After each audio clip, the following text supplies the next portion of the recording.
Hey yo, what's up everybody? How y'all feeling tonight? Welcome to another episode of On the Mic with Mike, right here on Energy Radio. EnergyRadio.com is the wave, or you can download the Energy Radio app for your Android and Apple devices. Take Energy Radio with you wherever you go on the go. You can also check out Energy Radio on Alexa. I am your host, your boy Mike. Make sure y'all follow me on Instagram at I'm underscore a underscore brown underscore God. Yo, shout out to the team. Team Energy Radio, the CEO of the shit, Sugar Cosby. Make sure y'all follow her on all social media platforms at Sugar underscore Cosby, man. Shout out to the homie Downtown Love who does the Climax Hour every night, midnight, from midnight to 1 a.m. right here on Energy Radio. We got a new show coming out, Timbo King Live. All right, make sure y'all check that out. Yo, listen, man. I got my homie B Dangerous with me tonight. Yo, we got a lot to break down. What's going on, B? What's up, Mike? How you feeling tonight?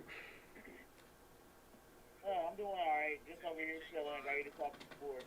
Right. And we are definitely going to get into it, man. Now, y'all know, like I know, I watched Kevin Durant on Tuesday night after I got out of here on the show doing with B. All right, I got out of here and I was like, Kevin Durant at this point had a bad game.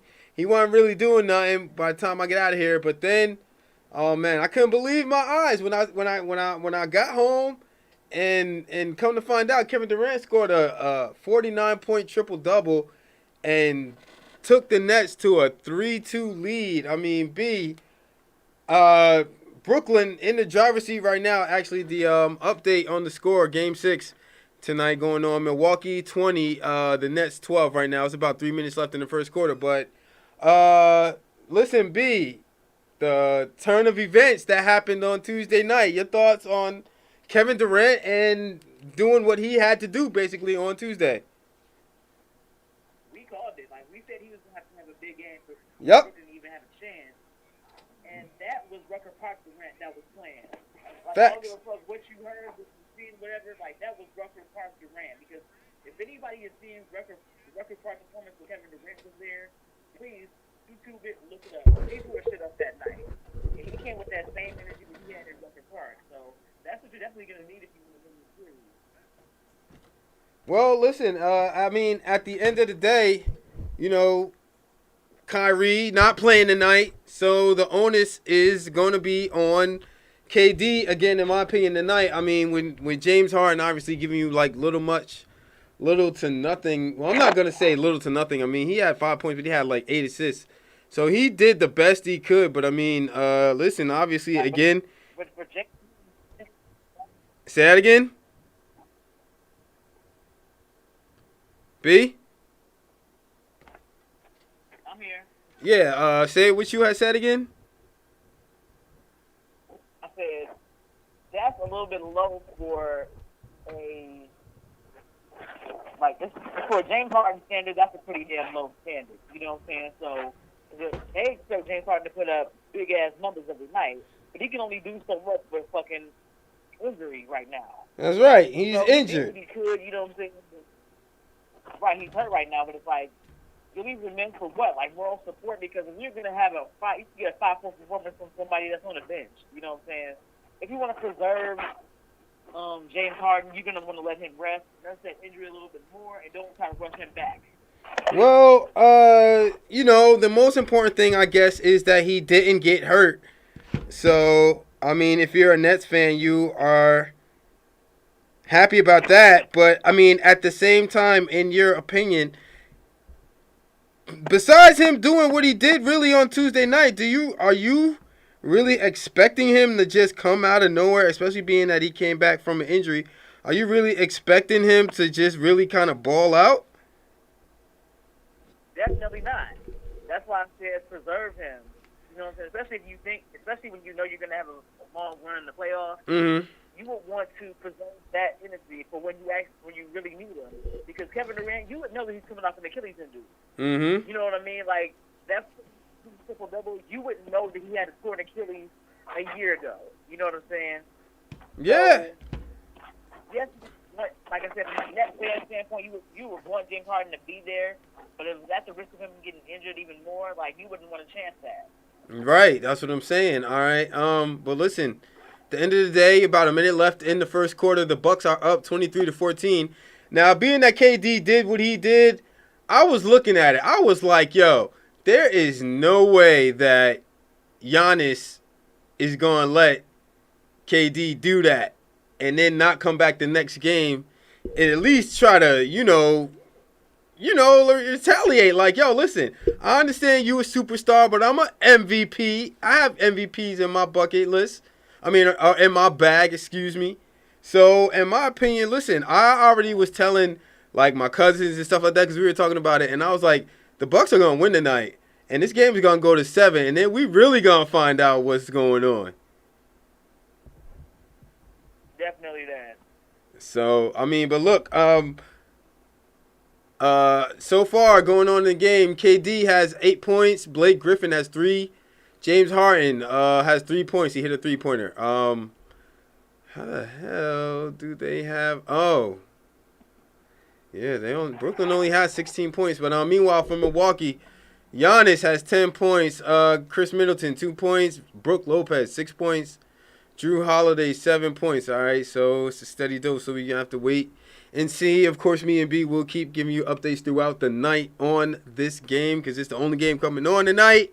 All right, but look, you heard it right here from your boy Mike. I think this series is gonna go to 7. I think Milwaukee will play Brooklyn in an elimination game in Brooklyn, and we're gonna have to find out a lot about.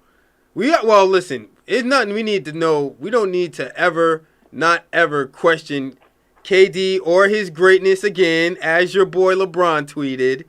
But KD is going to be KD. Now, it's up to the pieces around him to make this work, to try to close this thing out. Because if they close this out, they could end the series, and then they wait and see what happens with Philly and Atlanta. And we're going to talk about that god-awful choke job in a few minutes. But, yeah, that was a bad choke job. But just as far as your predictions for tonight, like the Nets, what do you have happening in this game? I think it's going to go 7. Like, Giannis already has 10 points. You said he was going to have to retaliate. Like, you got to bring out MVP Giannis if you want a chance to win in this game. Right. Because your back is against the wall. You got to come out of that motherfucker swinging if you want to win this game. You see what happens, man. But this game is still within range, man. The Bucks are only down by. The Nets are only down by 9. So we'll see what happens with that. But listen, we gotta talk about this injury bug, man. That's taking out superstars right here in these playoffs, man. Most recently, your boy Kawhi Leonard, man, out indefinitely with an ankle injury, which he hurt at the end of game five. So listen, this injury bug, this is really getting serious in the NBA. Obviously, like I said, I don't want to keep saying it, but look, the fact that I'm not sure if 10 games is really gonna help or hurt the difference of whether the player's playing or not. But their last season, which they played in the bubble, was rushed. All right, they had to come back because they started off regular season basically this year on time. And LeBron, to his credit, did tweet out beginning of the season, players are gonna get injured. Like, this is bad that y'all made us come back so fast. Your thoughts on these injuries, B? Yeah, the injury bug is always going to be bad. You know what I mean? Because you don't want to see any player get injured seriously or not seriously. You know what I mean? Because guys do need more time to rest. Because, like, the off season isn't that long as it normally is because of COVID. And of course, he would say he hasn't got time to say anything about injuries or anything else if he's not in the playoffs. But we're not going to go there. We're not. But, look, LeBron tweeted that, he knew that this was going to happen. And this is bad for the NBA because, obviously this is playoffs and this is where you want to see big-time players do their thing. I mean, at the end of the day, I mean, look, you got LeBron is eliminated from the playoffs. He's out. All right. And we're gonna talk about Rick Carlisle and the Dallas Mavericks too. But Luka had an injury in that series versus the Clippers. Porzingis, he was just trash. But I mean, listen, Chris Paul out with COVID-19 protocol. It's not really injury, but still, that is big news. And no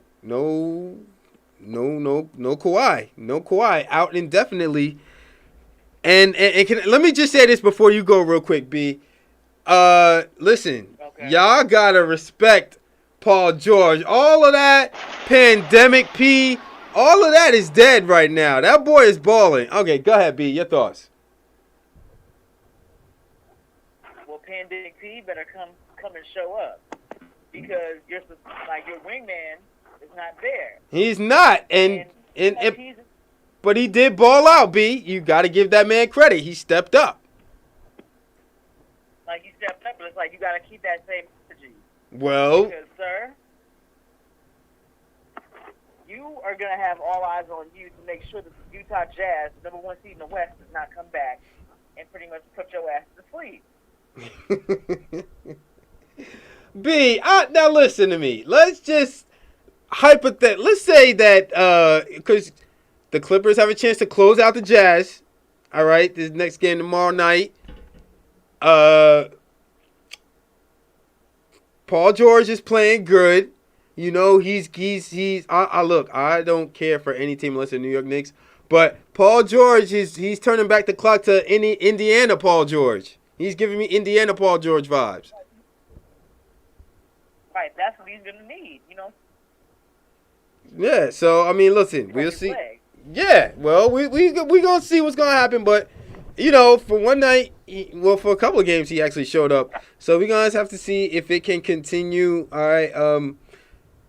The Clippers leading that series 3-2, right? Yeah, 3-2. The chance to close it out tomorrow night.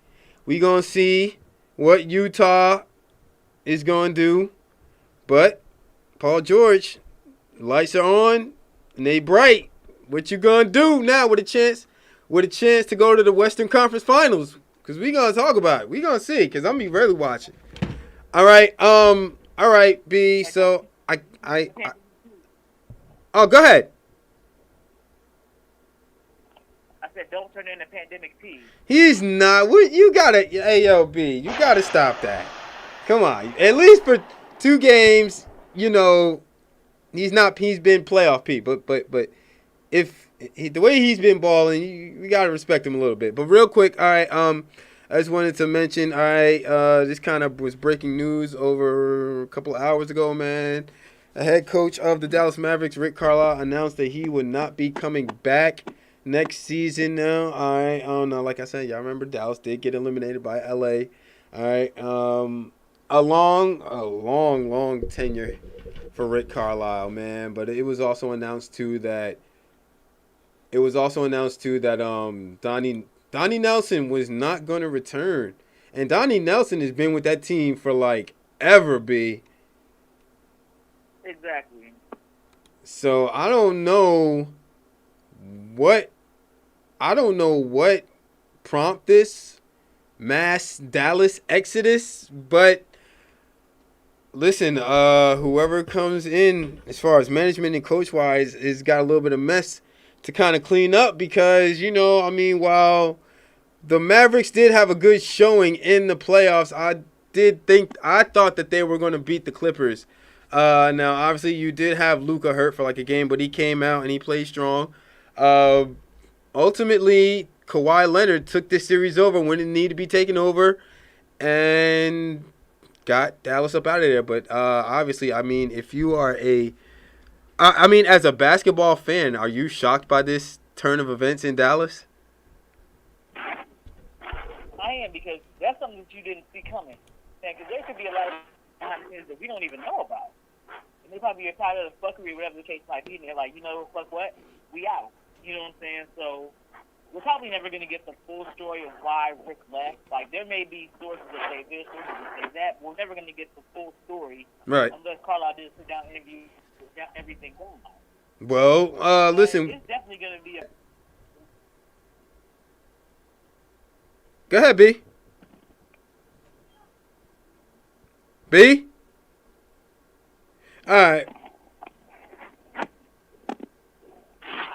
Hold on, y'all. Just give me a B. Oh, I'm. Can you hear me now? Yeah. All right. Well, regardless, I was just saying that. I guess maybe as a basketball fan, I am kind of surprised, being that, Don Nelson and Rick Carlisle have been stable here in Dallas. They were a part of that championship team. I guess Dallas will just have to build up, pick up the pieces, and just kind of take off. Because, I mean, listen, you got to hit the ground running next season with a young Luka. We're going to have to see what happens with KP and the other pieces that are around him. But Dallas, obviously, I mean, being that this has happened, in my opinion, Dallas next year can still be a contender. Definitely can. Yeah, man. So, I mean, listen, we just going to have to wait and see. But I think Dallas is going to be all right, yo. And I just want to take a second real quick. All right, I want to shout out. Ooh, hold on. Let me get it up real quick. Hold on, y'all. My bad. I had it. At least I thought I had it up, but no, I guess I did not. Oh, hold on. All right, I need to shout out my young boy. Not only is today his birthday, but today he was announced that he made the all-rookie second team. Shout out to my boy, Emmanuel Quigley from the New York Knicks. All right, yo, he had a good rookie showing. Yo, listen, my G, just keep getting better. Keep grinding, and next year, because you were a problem this year. You work on your game, man, you definitely going to be a problem next year. But shout out to my young boy, IQ, man. We see you, boy. All right? Hard work, yo. So, listen. Yeah. Oh, you was about to say something, B? Yeah, I actually noticed him, like, not because of how he was playing, but I seen a picture. I think you had posted it, Mike. And it was him just looking at the and I'm like, ooh. Would you stop it? Why do you have to be like this? You gotta be like this. All right, listen to me. Hey, what happened? I'm still a chick, Michael. Listen to me, B. Listen to me. I understand. All right, that's why I'm gonna give you a pass. You still a homie. I'm gonna give you a pass. It's gonna be all right. So look, I guess I just wanted to kind of move on with it a little bit, man. Talk about, I wanted to talk about this Atlanta-Philadelphia series, which has just, in my opinion, taken a turn for the worse. If you are a Philadelphia 76er fan, the team last night, and we actually kind of called this one too. We said that Joel Embiid is gonna come out there and he's gonna have a hot start, being that he was pissed off that he went 0 for 12. In that last game, it kind of ended, and he missed a game-winning layup. He came out. He got the team on his back, man. They were up by as many as 26 points. 26 points. And they blew the lead, ultimately losing to the Hawks. The Hawks now taking a 3-2 series lead with a chance to close out Philadelphia tomorrow night. Your thoughts be on that just big-time choke job by Philadelphia last night? Well, I can't say this.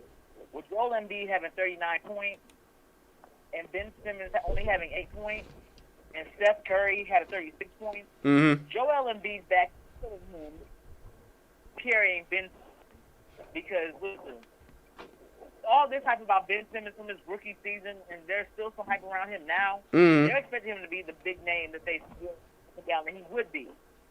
You know what I'm saying? So if you're Philadelphia, it's disheartening to say the very least, because you were one of your top picks in the last, 4 or 5 years. Yeah. So it was a disappointing showing, especially when they got a big lead and thought the game was over. Slacked a little bit, and Atlanta came back on it by 3. Now listen to me. Now Ben Simmons, he missed a couple of free throws last night, and listen to me. I'm gonna ask you. Listen, I know you're a Lakers and a Bulls fan, but just put on your Philadelphia hat. Put on a Philadelphia hat real quick. Your thoughts of Ben Simmons this morning if you are a Philadelphia fan. I would be cussing Ben Simmons the hell out because 8 points is not going to win you a playoff game. I'm sorry. You're going to have to come with a lot more than that. Like Joel Embiid and Steph Curry cannot be the only two players that are performing at a high level while you're lollygagging around, breaking shots all damn night, and only end up with 8 points. So if I was a Philadelphia fan, I would be yelling on Ben Simmons. Well, you know, I can't defend Ben Simmons because he's been in this league long enough now to know his strengths, to know his weaknesses. I want to sit there and say, well, look, Ben Simmons is a good player. I got to throw in the butt. He can't hit free throws. It seems like towards the end of these games, he this. But, I mean, based off of last night, if you're a Philadelphia coach, man, you're going to listen, man. What you finna do, Ben, you're going to plant your ass right at this free throw line. You're going to keep shooting until I say enough. Exactly. That's the only way he's going to learn how to shoot. But at the same time, though, I mean, you know, you win as a team and you lose as a team. Yes, Joel Embiid did talk his shit, and he backed it up. What happened to Tobias Harris? What happened? Yo, like, what? It was a whole team collapse, B. It was. And it's like, it's disappointing because it's like, we've been told to trust the process for God knows how long now. And after it's like, listen, our patience has run out. Like, you have to win now. Like, if you want this whole process campaign to actually pay off, you have to win something. Right. You got to give us something. I mean, now look, this is not to take nothing away because they have had good seasons, past couple of seasons, and they are obviously expected to take that next step. But listen, at the end of the day,